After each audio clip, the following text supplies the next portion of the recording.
What's going on, everybody? It's be your boy DJ Anonymous. DJ Anonymous with another episode of Sports Biz Music, the podcast, and I have a very, very special guest on the show today. I have my boy Michael McManus, 1/3 of the Gamblers. How you doing? I'm great, man. I'm great. Thank you so much for having me.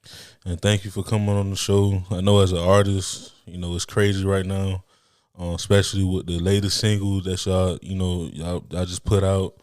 So I already know it's kind of crazy right now. But thank you for coming on the show and taking up the time to do so. Of course, man. No, it's my pleasure. Thank you. So before we get into the questions and the conversation, introduce yourself to the listeners of the show. Yeah, my name's Michael McManus. I'm from Long Island, New York. Our band's called Gamblers. We are, depending on when this is going to drop, we're either just about or will have just released our new EP called When We Exit. It's coming out August 5th.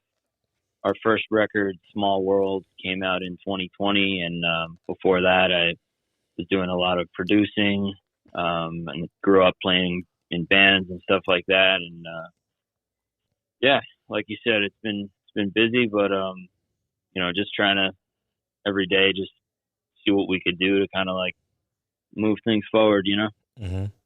So before we get into the group itself, let's start off with you. Like, what made you want to get into music?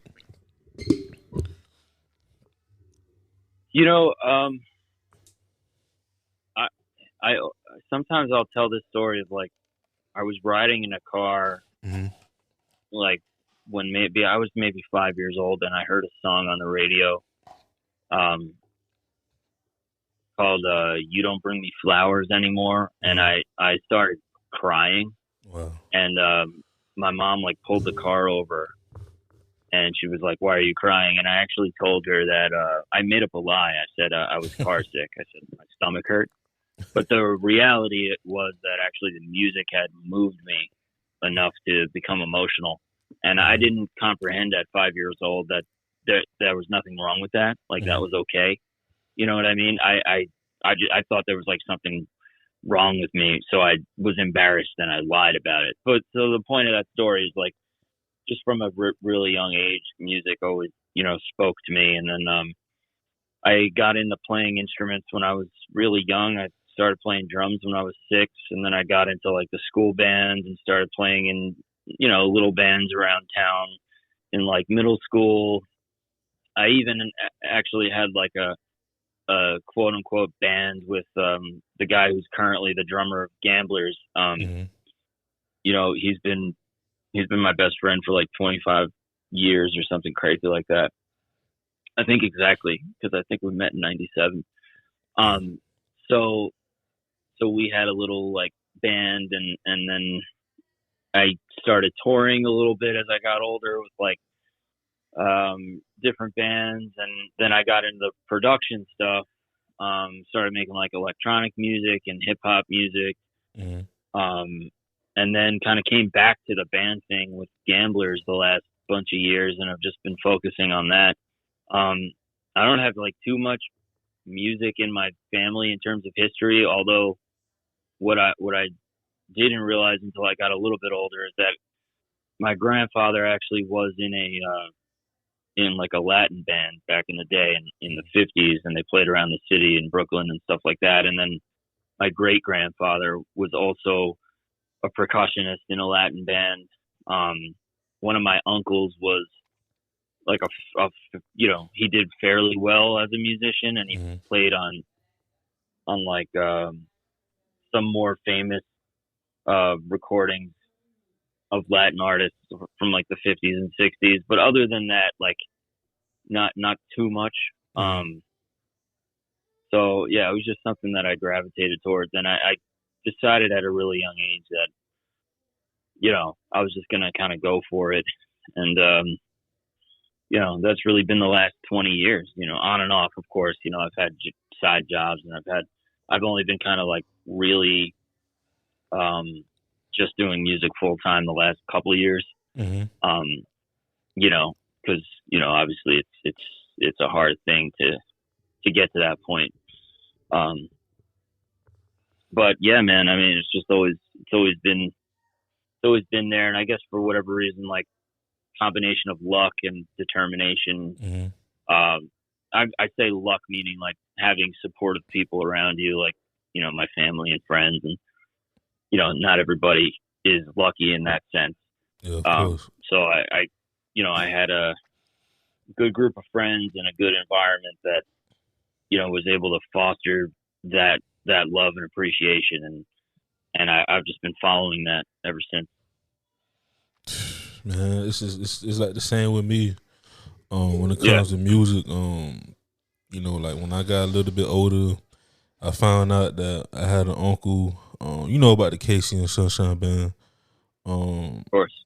The drummer Robert Johnson. That was my grandmother's brother. So that was my grand uncle. So she used to always talk. Man. Yeah, I know it's crazy. Like every time I listen to when he was the drummer at the time, I'm like, dang, like, because sometimes you do want to know like how, for us it's music. So it was like, where did it come from? Because it had to come from somewhere, So with you talked about your you said your grandfather and your great grandfather, right? Yeah. And so for me, it was my grand uncle and my great grand uncle, Bernard Mackey. He was the one of the background singers or lead singer. Like he was a tweener for the Ink Pots. That was like way back in the day. That was like in the 50s too, 40s and 50s. So it's like, for what was the group? It's called the Ink Pots. The Ink Pots. Gotta look them up. Yeah, look them up. It's like from it was crazy because I'm an alumni from FIU, Florida International University, and sometimes I just look up my family, my family like past, and it was a young lady like recently. I think it was about 2 or 3 years ago. She actually wrote about the Ink Pots, which was kind of crazy because, one, the Ink Pots was, from back in them days in the 40s and the 50s, they was well known, but it wasn't like on that level. Like a lot of people don't know about the Ink Pots. And then two, she specifically talked about my uncle Bernard Mackey. On my mom, my grandma, her family all from the Bahamas, so he was straight out of the Bahamas, and one of the things that he did growing up was he loved to sing, and they had an article which I kind of was emotional because it was from like 1999. They had like he was inducted into like the Hall of Fame or something down here in Miami. And there was a picture, wow. and in the picture, it showed my great grand aunt. I think it was my grandma cousin. It was my grandma. It was from like '99, and I almost teared up. I was trying to look for the girl too. I'm like, I'm trying to tell her like, just ask her questions and tell her thank you for, doing that because it was so random. So it's like music is like sports. It's like once the bloodline, is in it, you in it. You never know. Years from now, you may have a great grandchild. It may skip generations, but that great grandchild is gonna take up, the talent that you done. So it's a beautiful feeling, and I can, I'm just saying I can relate to it. Yeah, it's funny you say that because I often think of it in those terms relating to sports. I mean, I happen to be a big sports fan, particularly Yankees. Oh my God. But sorry, is that no good? I don't know where you. They do. We gonna talk about that too a little bit later. But they are doing good though. I can't hate my wife. She's from New York and she love the Yankees, and I'm like, yeah, they doing. There you go. Yeah, but I mean, like, I think of it in those terms, like, sometimes you'll get an opportunity to do something cool, like we played Brooklyn Bowl a few months back, or like, oh, we got on the radio, or oh, this song's doing well. you know, but most of the time it's like you're in the cage, you know what I mean? Like you're in the batting cage, or like you're practicing. Like that's the mentality you have to have. You know, you like stay ready for when the opportunity presents itself, and then when you get an opportunity, you try to run with it. I mean, it's not really cool to talk about music like that, but like, you know, like at least in like a lot of the circles that we kind of are in sometimes, where it's like a lot of the indie or like the you know, the kind of like stereotypical like Brooklyn like hip scene. It's like, you know, it's not cool to try sort of thing, you know what I mean? I don't subscribe to that at all. Like I'm very, you know, forthcoming with like, hey man, like I'm trying to do this, like let's do this, you know? Right. So obviously it's relevant for your show. Of course. But yeah, man, I think about that. I think in those terms a lot. So before we get into the group and the story how it was brought up, how was it, you know, growing up in New York? Because from what I understand, because I think you're the second or third person that's from Long Island. Long Island is not in the city, right? It's outside of the 5 boroughs. So I'm from Nassau County, really the border of Nassau and Suffolk, but it's like the 5 boroughs. Nassau County is bordering Queens and Brooklyn. Okay. So it's like from where I grew up, it's about an hour. Okay. You know, but it's obviously it's a big place, so I'm like considered more Western. But yeah, no, it's outside of the boroughs. But there's a lot of people out here, you know. Yeah, Long Island. I heard some like, I mean, you could break it down a little bit because I had a guest from a couple years ago, and she was telling me that how like Long Island is, you know, is even though it's not part of the city, it's like from what she told me, when tourists go to Long Island, they can still feel like they still like in New York City in a way, just because of the culture. So I mean, from your perspective, how would you break down Long Island? You know, I mean, it's interesting. I think it's very different from the city, and I've lived in the city. I've lived in Brooklyn, but Mm-hmm. you know, and I also have a lot of family in the city, so I'm kind of like I've always kind of been on both sides of the equation when it comes to the city of Long Island thing. Mm-hmm. You know, Long Island it's an interesting place, man. You know, I kind of like think of it as like peeling back the layers of the onion. You know, like it's not really what meets the eye. You know, like you might see suburban, you might see, you know, like you don't see what's behind the surface. You know, there's a lot of dark things that go on. Right. You know, the area that I grew up in, particularly, like the opioid epidemic, which I write a lot about, because it affected a lot of people close to me. You know, my neighborhood in particular was a mafia neighborhood growing up. We grew up around the block from John Gotti Jr. When you know the Gambino crime family was. That's the Italian mafia, right? Yeah. So it's like things like that. You know, it's like there's a lot of corruption. I mean, a lot. Mm-hmm. Like, I almost want to say like, I mean, just in the last 5 years, I mean, the district attorney of Suffolk County, the police chief of Suffolk County, and the county executive of Nassau County, and the overseer of the town of Oyster Bay, which is the area that I grew up in. All of those people went to prison. All of them.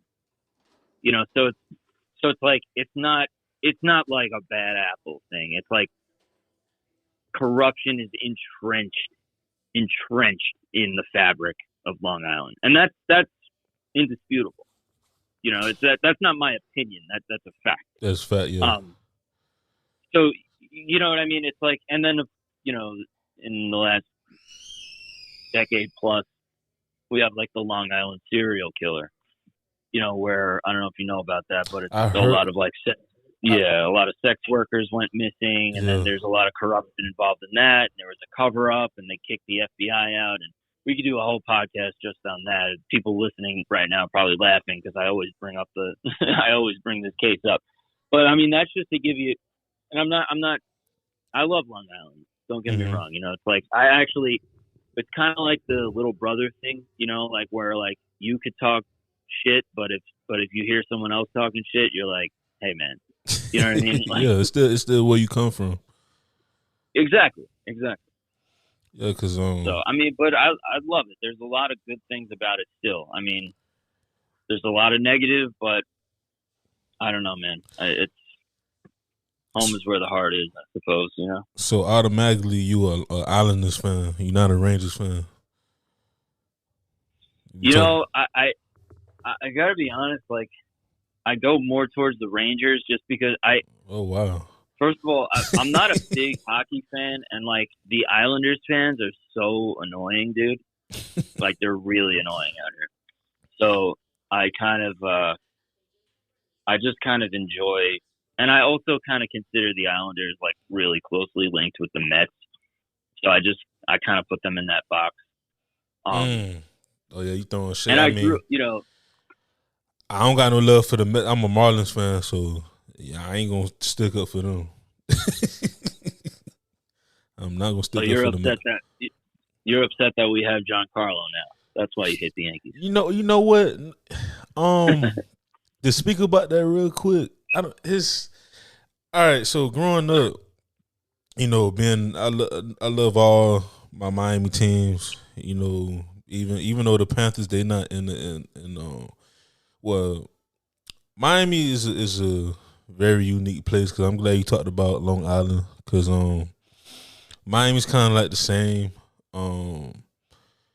We don't have boroughs, but we have like, we go by like districts and we go by like cities and stuff.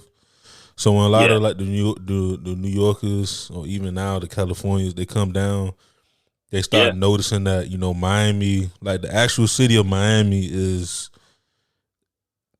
not like New York City. It's not like LA in terms of land. Like it's a lot of people that live there, but it's not really that big. It's just that, we use the surrounding areas. Like you got the city of Miami, then you got other cities like Hialeah, Miami Gardens, Coral Gables, just to name a few. Then you got the whole South Florida, which consists of Broward, West Palm Beach, the Keys. So when it comes to Tri-County, I think we're the third or fourth biggest Tri-County in the nation. But when it comes to like the actual city of Miami, we not even. I don't even think I think Louisville is bigger than us. Like bigger than the actual city of Miami. But anyway, that is interesting because you think of Miami. You do think of Miami as a major city, which obviously it is. It is, but I guess at this point people don't realize it. Because like Atlanta, it's just different. Like Atlanta is small, but it's a major city now.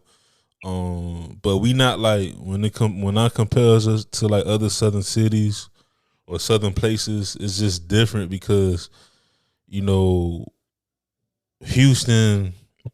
New Orleans, I can kind of compare us more to like a New Orleans in a way because New Orleans got like towns and cities within, and they have other parts of cities, but it's in the same county. So that's like Miami. Like you got Miami, the actual city of Miami. Then you got Miami-Dade County, which consists of different cities like within and towns. But when I was growing up as a Marlins fan, they used to always say like we was a small market team. But when they talk about the Dolphins, they talk about recently the Heat. Of course it was like a Hurricanes town.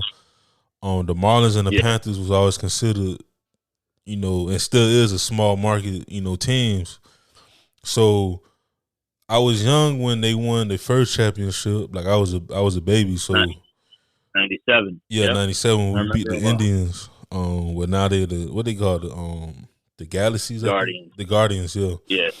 That was the Levon Hernandez with the big strike zone. Yes. That's yeah. That was. I remember that. I remember when the Marlins were formed because I used to go down to Florida a lot. I mean, I'm probably a bit older than you, but you know, I was a kid. Don't get me wrong, but like I have pictures. I used to go down with my grandparents and stuff, and they bought me like a Marlins hat when they came out. The Marlins they came out in '93, and they won in '97. They won, yeah.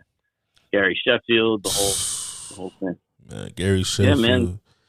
It's just, and that's one thing that hurts us down here. So, just make a long story short, just like with the 03 team, you know, when we beat the Yankees, I was like, because you got to. Don't remind me. But you got to think in mind. Freaking fucking Josh Beckett, man. I hate Josh Beckett with all my life. Josh Beckett, and then he became a fucking Red Sox. I don't know if I can curse on this part, but no, you can. Yeah. Josh Beckett, man. I hate Josh Beckett. And yeah, Josh Beckett was something else, but that's like, you know, Mad Dog that be on ESPN. Hopefully, yeah. Well, I remember. I know him from Mike and the Mad Dog, but now he's on ESPN. Yeah. And I respect him. He's a legend. I want to interview him one day, but he had to understand that. Like for the Marlins, for example, the reason why a lot of people don't go to the games because they lost trust within the last some odd years. Because every time we get talent, we always get talent. Like they leave. Yeah. Always. They get rid of them. Yeah, we get rid of them, and it's like I know.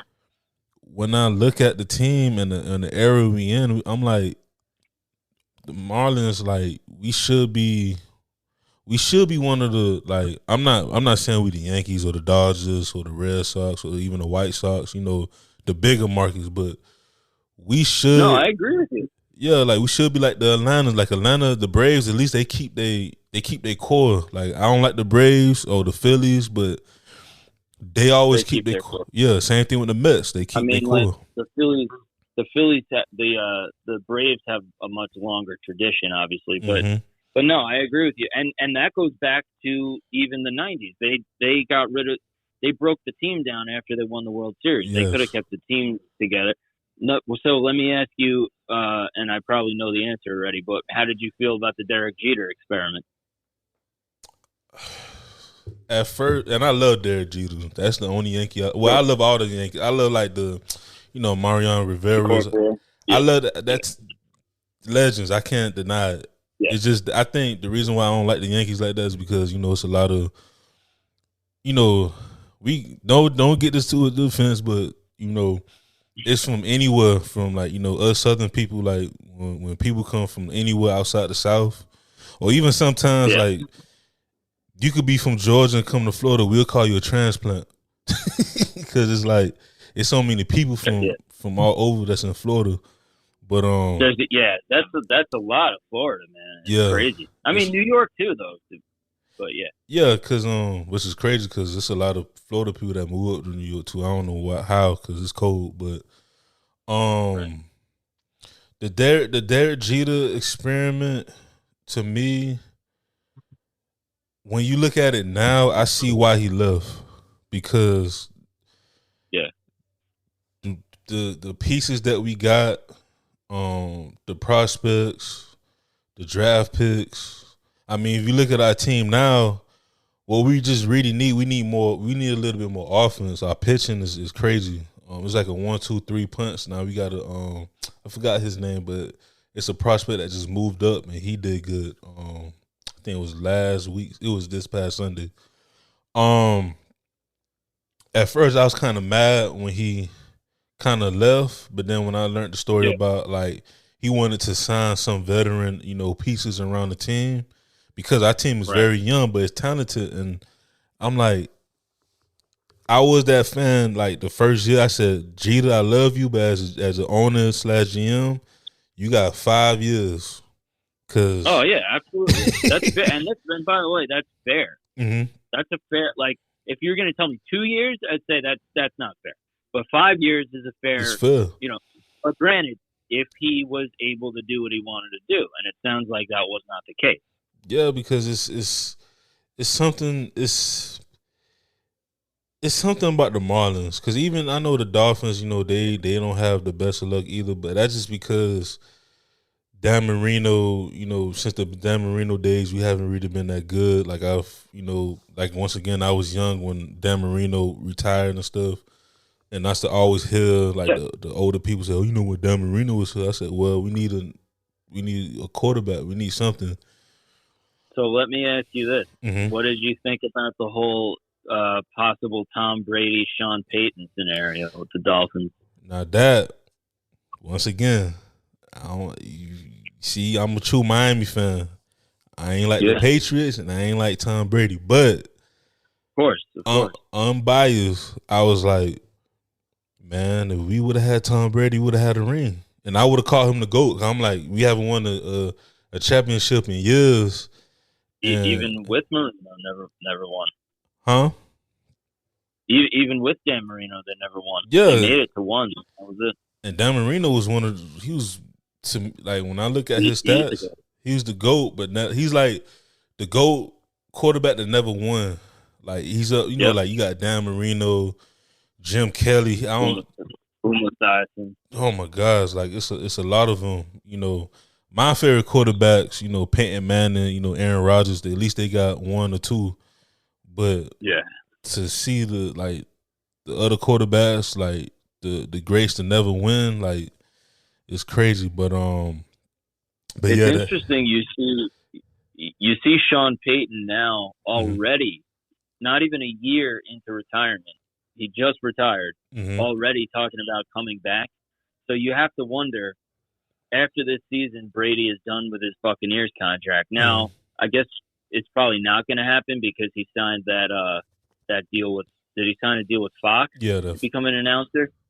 So, but it would have been interesting to see if Sean Payton still tries to get back to the to go to the Dolphins, if you believe that report, and then if Brady is going to try to do that. But I guess he's going to be the announcer now because he signed that deal. But you know what? Thank God that I got into podcasting, because it's like podcasting is like you're in the media now. So like I got this weird thing where I'm like, all right, let me snoop, because I should dig before because I was a sports fan, but I had to dig more into the story. So apparently it was gonna be real because first of all, Brady, he got property that he's building down here in was it Indian Creek Island? That's like on the beach somewhere. It's like I never been there before, but it's one of them islands where I would want to have a house. If I become a millionaire one day, I would have a house out there because it got a whole, like, it's not like Star Island, like over there. It's like they actually have a lot of land, so you could build a mansion and still have, yard and stuff. But he wanted, the thing was that once he signed with us, apparently he wanted to have like him and Sean Payton wanted to have ownership in the Dolphins. And, right. I was like, man, we could have had Tom Brady and Sean Payton. We would have won a ring because our defense alone, even this year, is gonna be top 5, top 10. Just the pieces that we have, and then the offense that we had even before Tyreek Hill came. I still think we could have got Tyreek Hill because we would have had Brady. You got Tyreek Hill. We got Tyreek Hill now. But I'm saying if we would have signed Brady, then they would have made that move anyway because it's Brady. But man, I couldn't imagine that. And my best friend, shout out to him. Me and him known each other for like over 20 years, like almost 30. But he's a big Brady fan. And I was telling him, like, how you a Brady fan but you a Dolphin fan? But then when I went the same division and stuff. So it's like, not now. not now. But it's like when I'm talking to a Bears fan, they'll say, you know what? I don't like the Packers, but I love Aaron Rodgers. I always respected Brett Favre. So it's kind of the same thing. But Aaron Rodgers has really I've kind of soured on him the last few years because he seems like such a fucking diva. And I don't even mean about the vaccine shit. Like, Yeah. I just mean in general. Like, it just seems like he's just. I don't like people that like make it about themselves like that. Yeah. Like he doesn't seem like the one thing you got to give Brady is like whether it's the Pats or the Bucks. Like, he does care about the team. Like he Yeah. wants the best possible team, and he wants to. Like, I don't know. You don't get that sense from Rodgers. Like he seems like a me person. And I'm not defending Aaron Rodgers because when he lost in the playoffs, I was really upset with him. Like, dog, like you have no excuses. You finally got a defense. No, I just think all the time, always. Yeah, I just think with Aaron Rodgers though, when people gotta understand though, Aaron Rodgers, Green Bay as an organization, they very cheap. Like at least the Patriots, people talk about the Patriots, but at least the Patriots, if Brady wants something, they was like, hey, all right, we could get him and him and him. Like the days when they had Randy Moss, that was ridiculous. With that defense, like that was ridiculous. I think with Aaron Rodgers, I think it came to a point because he was never always like that. Like he was always laid back and stuff. But I think he just got to a point where it's like man, like y'all not gonna spend like money in free agency, or even like when they tried him with the quarterback, they drafted a quarterback, and then the year before they did something like it was ridiculous. So it's like, for me, I understand Aaron Rodgers like in that perspective, but also at the same time, it's like, come on, dude, like you the greatest quarterback to ever throw a football. So it's like, we like, even me I'm like, when I first seen Aaron Rodgers in college, I'm like, man, this man gonna be the real deal. And I was in middle school, so it's like seeing him now. It's like, Rod, you gotta come on now. Like you got 4 years now. I want him to at least. He's got to win another one. He's got to win at least one more. But I don't know, man. He doesn't get it done in the playoffs. That's another thing. You can never even Peyton Manning. Like those guys, I hear you on the talent side, but like they really don't hold up to Brady when it comes to the postseason. I mean, maybe Patrick Mahomes could catch Brady, maybe, but I don't even know about that anymore because of the last couple of years. Like, but those guys, man, they just don't. I mean, Manning got another one with the Broncos, obviously, but yeah, I don't know. But this is because we could talk about this all day too. Football season coming up too. But I can't wait. But real quick about the Stanton trade, my wife, of course, I told you her family's from New York and she's a Yankees fan and everything.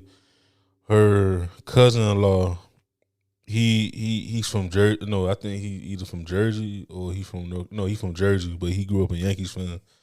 And when he got Stanton, he was one of the first people to call me, and he was like laughing in my face. But I'm like, at the same time, I'm like, Stanton didn't want to be here for a rebuild, so it was like, And then same thing what happened with Christian Yelich. Like he didn't want to be. Oh, Christian Yelich, Christian Yelich. He didn't want to be here for a rebuild once Stanton was gone, once Ozuna was gone. It was just, I don't know, man. It's something about the Marlins, man, because we always get talent. We always, like, one thing about the Marlins, they always get talent. Like, I feel like, huh?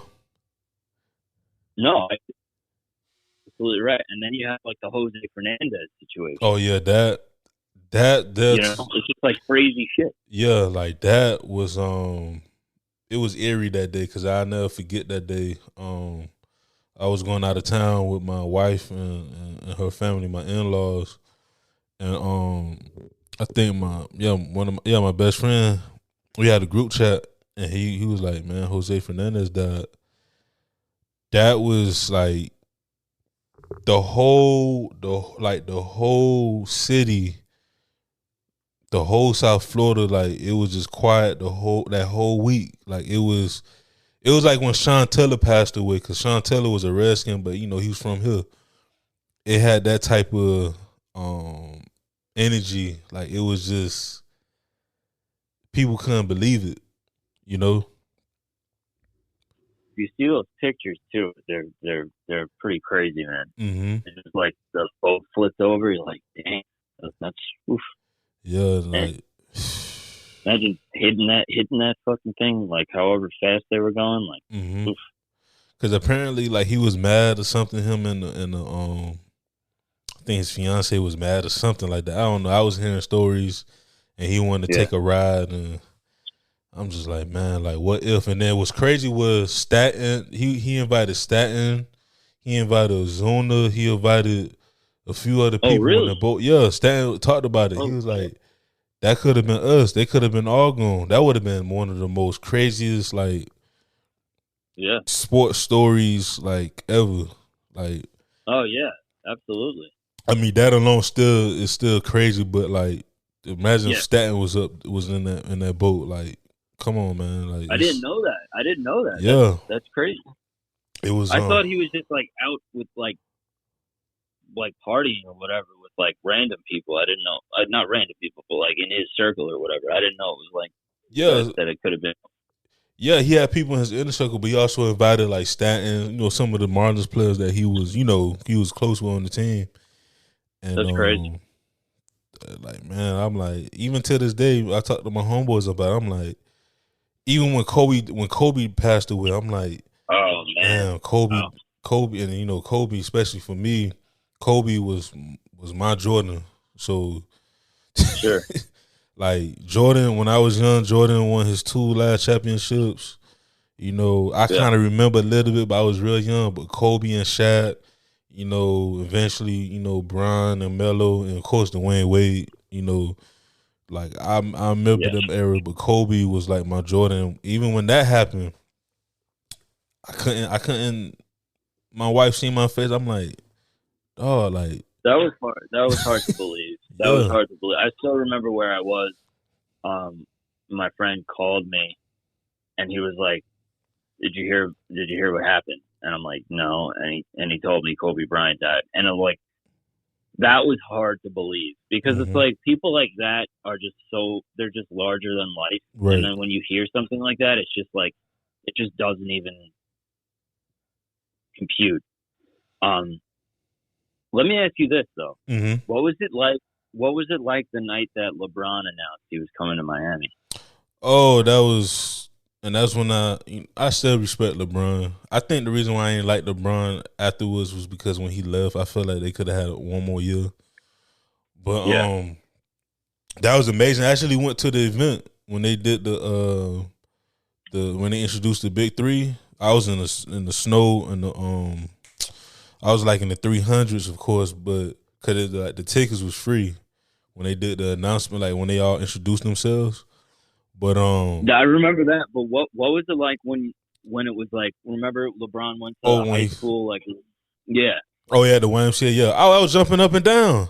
I was like, yes. I was like, man, we finna win championships now. Did you guys down there think he was coming, or was it a complete surprise?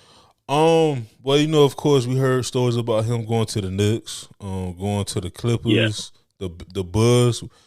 That whole summer was crazy because we thought Wade was gonna leave because there was a lot of rumors.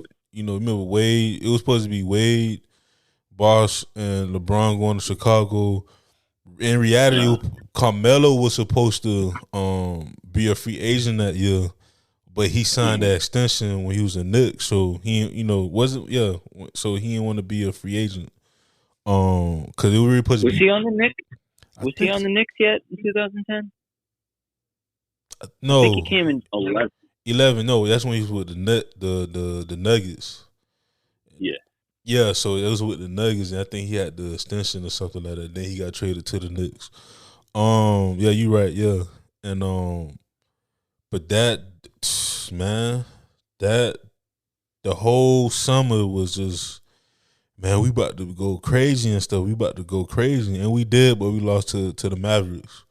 Dirk that year, he was crazy that year. Like, he beat Kobe and the Lakers. He beat OKC. That young team. He beat the Spurs with Tim Duncan.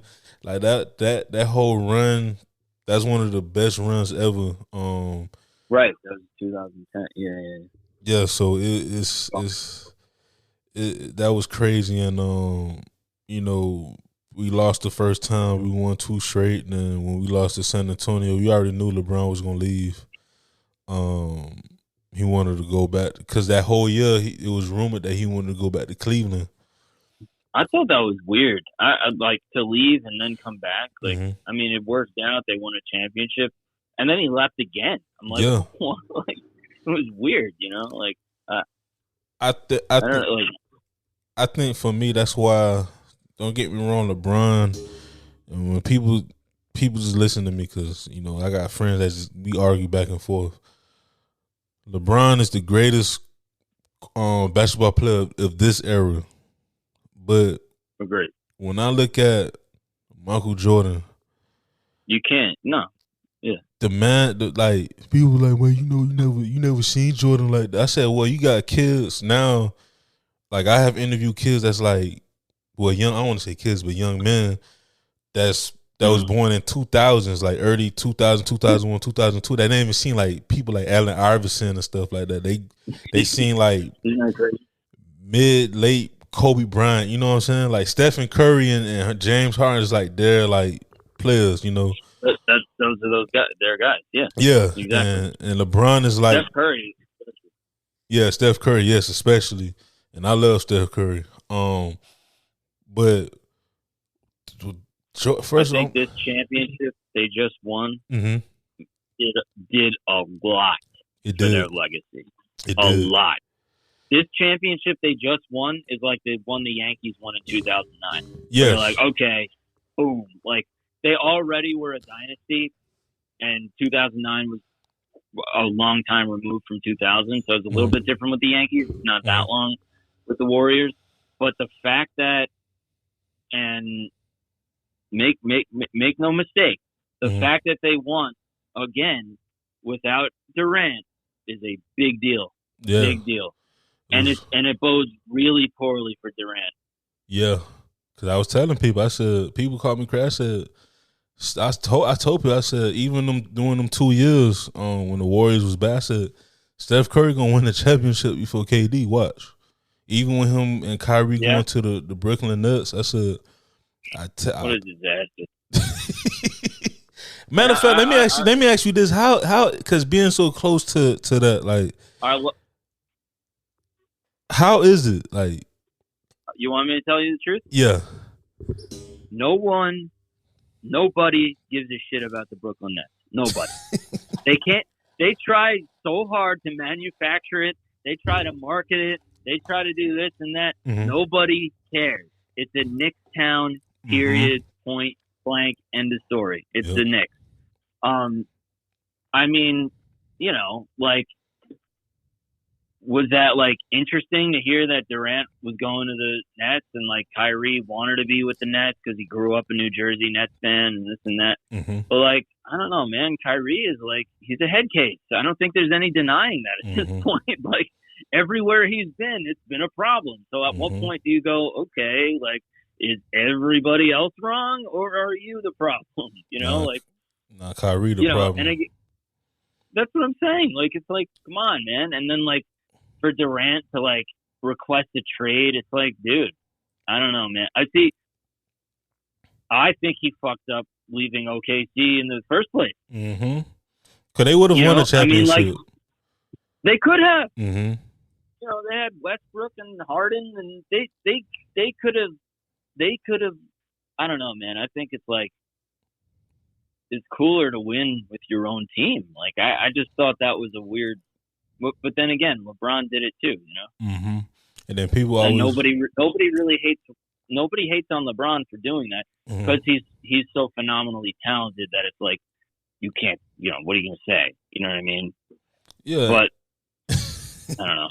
Yeah, and then people keep talking about, oh, well, you know, Boston did. I said, first of all, if you look at, because I don't know if you've seen the KG documentary on Showtime, it kind of made my case. Like, basically, KG had he had control, but he didn't have control because at first, You talking about Kevin Garnett? yeah, Kevin Garnett, yeah, when he No, he I was, didn't know there was a doc. yes, just I forgot the name of it, but it's on Showtime, and basically he was talking about like how he almost became a Laker. Um, he was calling Kobe, and he kept trying to call him to see like, man, you want me to go to the Lakers? Cause that's how much respect they had for Kobe. And but then Paul Pierce kept calling him and said, man, come on, man. Like they just waiting on you. Like they waiting on you. Like cause he had a no trade clause. And that's when he made the move. And then that Ray Allen, people gotta understand that whole big three wasn't like planned by the players. It was like it was planned, but it wasn't planned. Like the everything just fit like together. Like what's crazy is from that trade from I think the Celtics and the Twins, the Timberwolves. What's crazy is one of them picks got traded so much that one of them picks was Jamal Murray. So Jamal Murray is one of the last players from that trade that got he got, I don't know how they broke it down, but he was one of the last draft picks to be a part of that that trade, and that was like over 10 years ago. So that was a bit that it had to be a lot of moving parts for that, So I'm not a Celtics fan Anything either, is but possible. I'm not a Celtics fan either. So but I love KG, love Paul Pierce, I love Ray Allen. Uncut Gems brought me around on KG. I got to be honest, he was so good in that movie, man. Oh yeah, that was a great movie. Great movie, and he was great. Like he was like, I'm like, he was like acting great. I was like, oh shit. He was good. Yeah.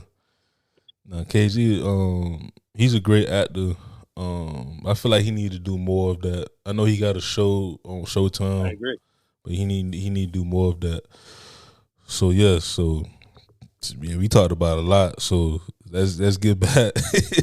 Let's get back to the group, because I know. Yeah. The group. Just a heads up, I do have to jump on a call at 5:30, which is 7 minutes away. Okay, that's yeah. Yeah, so if you want to edit that part out. No, it's fine. No, it's podcasting. I understand that. I tell people this all the time. Everybody got stuff to do. But real quick, like two questions. How was the group created? And then how did y'all get that single with Mick Jenkins? Because Mick Jenkins, I love Mick Jenkins. I've been listening to him since for years, since college. So yeah, man, thank you. I mean, as far as the group is concerned, honestly, we started the way the band started. I grew up like touring in a bunch of bands, and I was playing in this one band. I was actually playing drums, and it's funny, dude. Wow, full circle. I was on this tour. It was the summer of 2010. As a matter of fact, I remember one night in July of 2010, we were playing at this venue in Philadelphia, right outside of Philadelphia. And it was actually the night that LeBron announced he was going to Miami. Real quick aside there. Wow. I swear to God.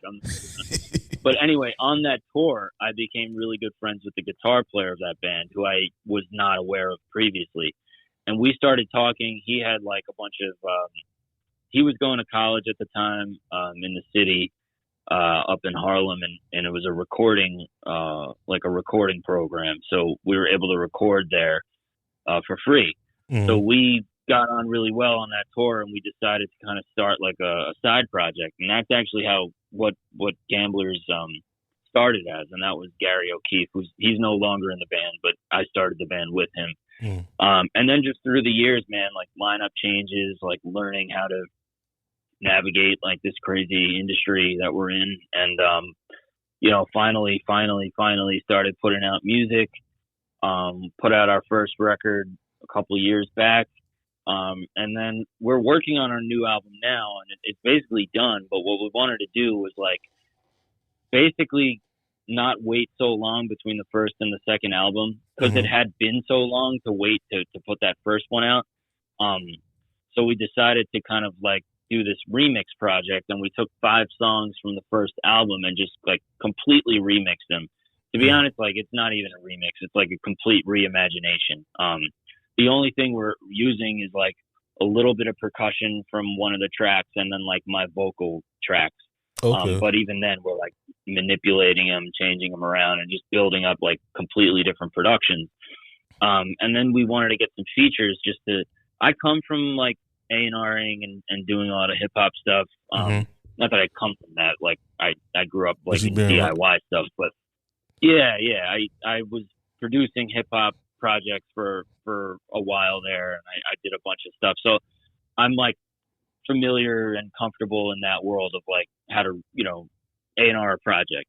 So, there was a number of different features we were looking at.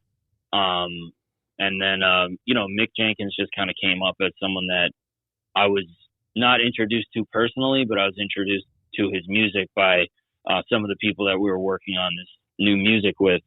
And, we reached out and we had a meeting, and everything worked out and it looked promising. And then next thing you know, like it happened. So I got to give my hat off to Mick Jenkins on that one. Really nice guy. And obviously this track is doing really well for us, and he's a major, no questions about it. He's the major reason why. And we're just thankful that he was a part of the project, and excited to put the rest of it out on August 5th. Yeah, man, I can't wait for. I had heard some of y'all music from like the past, and y'all really good. Like y'all really good. Before we end the show, because I know you got a call and everything. Do you have any shout outs, and then where do you see yourself in the band 5 to 10 years from now? Thank you, man. Geez, I mean, hopefully, playing the shows we want to play, making the music we want to make, and making connections with people, and still doing it. That would be great. Okay. As far as shout outs are concerned, shout out to you for having me on the show, man. Thank you. It's been a pleasure. We should do this again. Nah, it was fun.